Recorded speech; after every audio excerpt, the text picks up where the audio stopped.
Hello. Okay, this fourth presentation about Nazi political methods 1930 to 32 during the Bruning era focuses on a key event in October 1931, which was the National Opposition rally at Bad Harzburg. Okay, so a little bit of background first of all. Okay, so let's start. September 1930, the Nazis burst into the political scene. Okay, the Reichstag elections, they went from 12 seats to 107 seats. Suddenly, 18% of the population had voted for them. They were the second largest party in the Reichstag. Now, you would have thought that that would have been brilliant news for Hitler, and indeed, if you look at his public speeches, he frequently said that the Nazis were now at the gates of power, etc., etc. However, we now move forward a year, and it's autumn 1931, and Hitler was no closer to the gates of power, even though he was the leader of the second largest party in the Reichstag. Why not? Well, because basically a deadlock had been reached, stalemate had been reached, parliamentary government had broken down. In spite of the fact that the Nazis were the second largest party in the Reichstag, there was still no workable coalition. Hitler was not prepared to join in government unless it was on his terms. The SPD, the largest party in the Reichstag, could not form a government of their own, but they were not prepared to join with the opposition. And so the stance of the SPD, rather than see Hitler in power, rather than see the communists in power, they tolerated the chancellorship of Bruning. And as we know, Bruning's attitude was basically exploit Article 48, which allowed him to do this, which was effectively govern Germany by presidential decree, and effectively not use the Reichstag in the governing of Germany. So effectively, even though the Nazis were the largest party in the Reichstag was really an irrelevance. Power had moved into the corridors of power. Chancellor Bruning was governing Germany and had been since September 1930 using presidential decree. And so even though the Nazis therefore are the largest party in the Reichstag and have got 18% of the vote, Hitler was no closer to achieving power. To get into power, he's basically got to find a way of playing the game with the men in the corridors of power, in particular President Hindenburg, who personally despised Hitler, and the industrial elites and the Junkers and the army leaders, etc., who are close to President Hindenburg. So in a sense, we're now reaching autumn 1931. These were difficult times for Hitler. Okay, it seems as if he is no closer to power, and add to that the points we've already developed. He was having to deal with the frustrations within his own movement, who were frustrated by the path of legality that didn't seem to be bearing fruit. Add to that, there were some other factors. Okay, personally, Hitler had a major setback in September 1931 when his, quote, girlfriend, unquote, his niece, Geli Raubel, committed suicide, shot herself with Hitler's own gun. That was a potential scandal waiting to be unleashed, and it required a great deal of work to suppress it. That caused Hitler a huge amount of personal anxiety. I mean, people who were close to Hitler commented on how he was absolutely devastated by that loss, and Hitler himself was close to suicide. So that was the 17th of September 1930. Then on the 10th of October, then on the 10th of October, so that was 1931, September 1931. Then on the 10th of October 1931, just 3 or 4 weeks after the suicide of Geli Raubel, Hitler had his first meeting with President Hindenburg, which was a disastrous meeting, and that was, of course, was the famous meeting where Hindenburg basically said, the most I'll give him is the Minister of Post, and that was the 10th of October. Now, in the summer of 1931, about a month before Geli Raubel had killed herself, in July 1931, Hitler had announced his decision to resurrect the national opposition.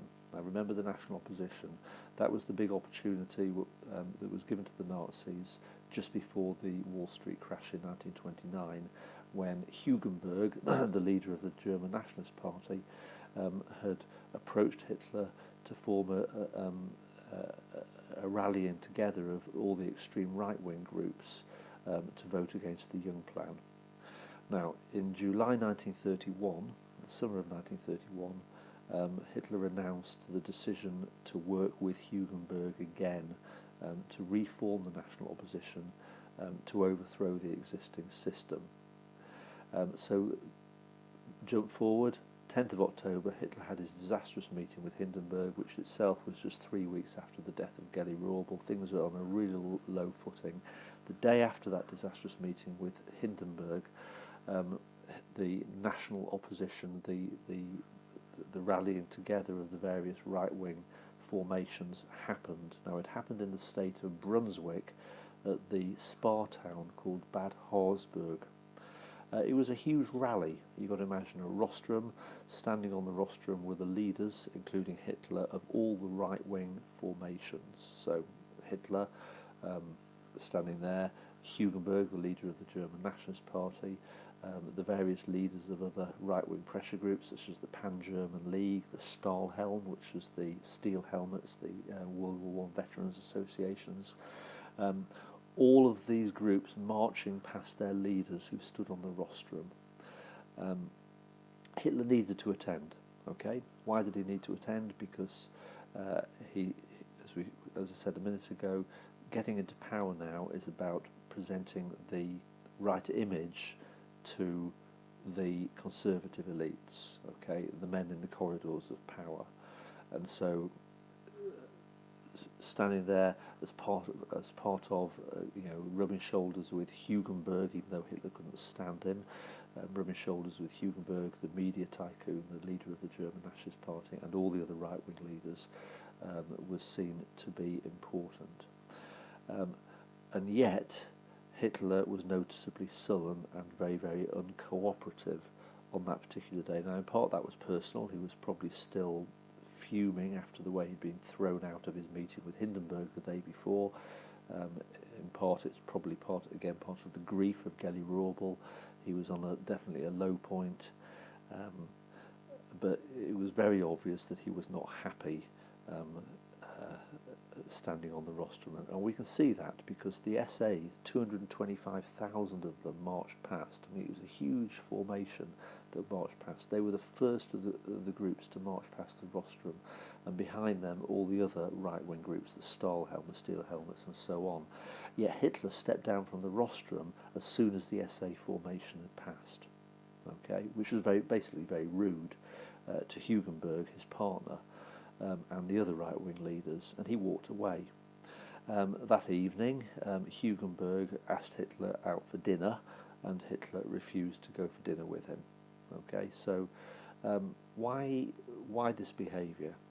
Well, it's significant because it highlighted Hitler's basic core dilemma at this time, and the dilemma is the knife edge that he is working on. He needs to be very, very careful. Okay, so on one level, as we know, his real goal, what Hitler wants, is national greatness. He wants unity. Okay,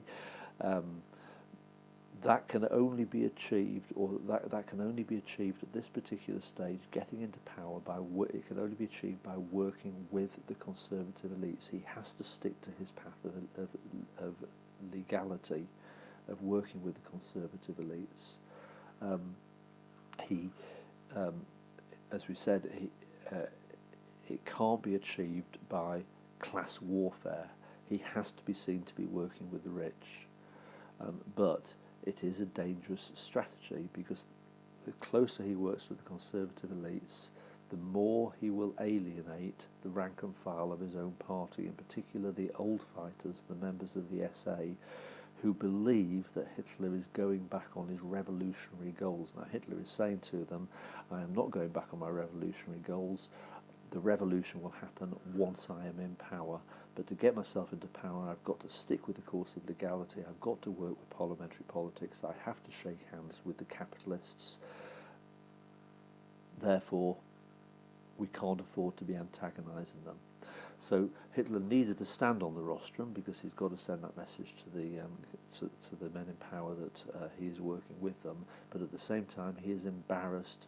He is very, very uncomfortable that the old fighters who are all marching past him, and remember, Hitler has worked so hard after the Stenners mutiny to bring them under control and to get them to obey him. But at the same time, Hitler feels very, very uncomfortable to be seen to be so close to the capitalists, who they despise so much. So it really captures that sort of basic core dilemma that Hitler is in at that time. That's the significance. Okay, so the quote that I've chosen there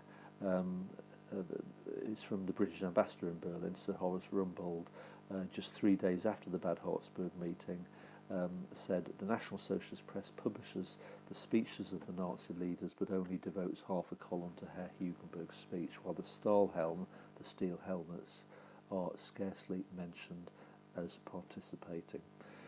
So clearly Hitler's trying to get a message out that although he's having to work with these groups, he is his own man. He is not doing the bidding of the capitalists.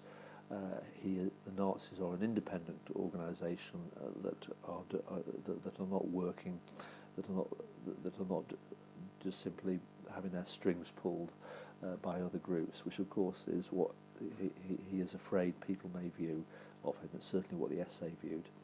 Okay, so that's that. That's an explanation of why Bad Harzburg is important. Thank you.